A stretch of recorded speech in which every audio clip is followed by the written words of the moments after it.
So for our video, we're going to talk about determining the probability of an event A and B for any events.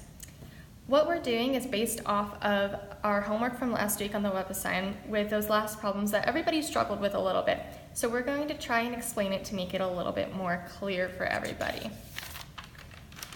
So the formula that we're going to use is to let A and B represent any two events. Then the probability of A and B occurring equals the probability of A times the probability of B given A.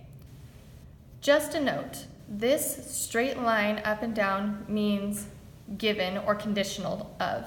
It does not mean divide. That's something that we got a little bit confused on, that kind of mixed us up at first. So we just want to keep that in mind while we're going through the problem. So I'm going to set this formula aside so that we can go back to it if need be. But first we're going to take a look at the information that we're given. And I'm going to use some highlighters to go through and note everything as we go so we can keep everything straight. So first we read, suppose that you have a bag with 5 green marbles. That's green, so I'm going to highlight that in green. This bag also has 7 yellow marbles. So I'm going to highlight that in yellow. All right, so 5 green marbles and 7 yellow marbles.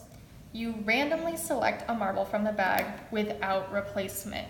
I'm going to put a box here around without replacement because this is a really important thing to note in a problem. And if your problem says it, you want to make sure to keep track of it. So if the first marble is green, then you add 4 pink marbles to the bag and randomly select another marble from the bag. If the first marble is yellow, we'll highlight that just to keep note, then you add 6 orange marbles to the bag and randomly select another marble for the bag. So something that we learned from just reading this before we try to solve any problem is that in order for the second marble to be pink, the first marble must be green. And that in order for the second marble to be orange, the first marble must be yellow. So I'm going to move this information to the side. We'll come back to it once we start solving the problem. So our first problem that we're going to look at is what is the probability that the second marble is a pink marble? So what did we note back in our original? That in order for the second marble to be pink, the first marble must be green. So we have to solve for first that probability A, we'll call this A. For the first marble to be green, we'll call that A. For the second marble to be pink, we'll call that B. So if we go back to our formula that we had, we said that probability of A and B occurring is the probability of A times the probability of B given A. So first, probability A, that the first marble must be green. Well, we have 5 green marbles and 7 yellow marbles, in the bag to start. 5 plus 7 is 12. So we have 12 total marbles in the bag. And so that will be our denominator. And our numerator will be that 5 because we know we have 5 green marbles in the bag. So now we have to find the probability of B given A. So B, that the second marble is pink. Well, we know the numerator will be 4, right? Because we put 4 pink marbles into the bag since we drew a green marble. So that numerator is always going to be the number of that color marbles. So 4. And we had 12 marbles in the bag, right? We drew 1 out. So now how many marbles do we have in the bag? 11, right? So now there is 11 plus those 4 marbles that we added in. So 11 plus 4 is 15. So this is actually that probability of B given A, 4 over 15. Now, all we're going to do is multiply straight across. 5 times 4 equals 20, and 12 times 15 equals 180. 20 over 180, if we reduce that down, 2 over 18 equals 1/9. So it's as simple as that. The probability that the second marble is a pink marble is 1 out of 9. Now, we're going to move on to the second problem, which is very similar. The probability that the second marble is an orange marble. So going back to our note, in order for the second marble to be an orange marble, the first must be a yellow.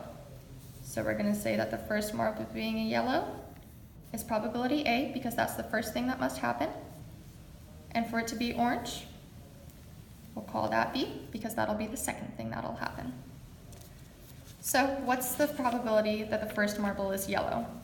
Well, remember we said we have 7 plus 5 is going to be our denominator of 12. And what's our numerator? It's going to be the number of yellow marbles that are in the bag, which is 7. So 7 over 12 is going to be our probability A. Let's just make a little note of that. So what's going to be our probability of B given A? Well, we know that we're going to add 6 orange marbles if the first marble is yellow. So we had 7 over 12. We drew 1 marble out, and so now we're going to subtract 1 over 1, which is going to be 6 over 11, correct? That 1 over 1 is that 1 marble that we drew out. So now 6 over 11 plus the 6 marbles that we added in. We're going to add those 6 into that denominator. So we're going to get 17, correct? And then how many orange marbles are in there? That's going to be our numerator, 6. So now we have 7 over 12 is our probability A, and 6 over 17 is going to be our probability B, given A. All right, so now it's easy. We just do 7 over 12 times 6 over 17. 7 times 6 is 42. And 12 times 17, can't quite do that one in my head. Let's just do a little bit of quick math here. 14, 2 times 1, 2, it's going to be 3. 4 over 204. We know we can at least reduce that down by 2's, right? So we're going to get 21 over 102. I don't believe we can reduce it down any more than that. So that's going to be our final answer of 21 over 102 is the probability that the second marble is an orange marble. And that is all we have for you. So remember the formula. To go back, the probability that B and A occur is the probability of A times the probability of B given A.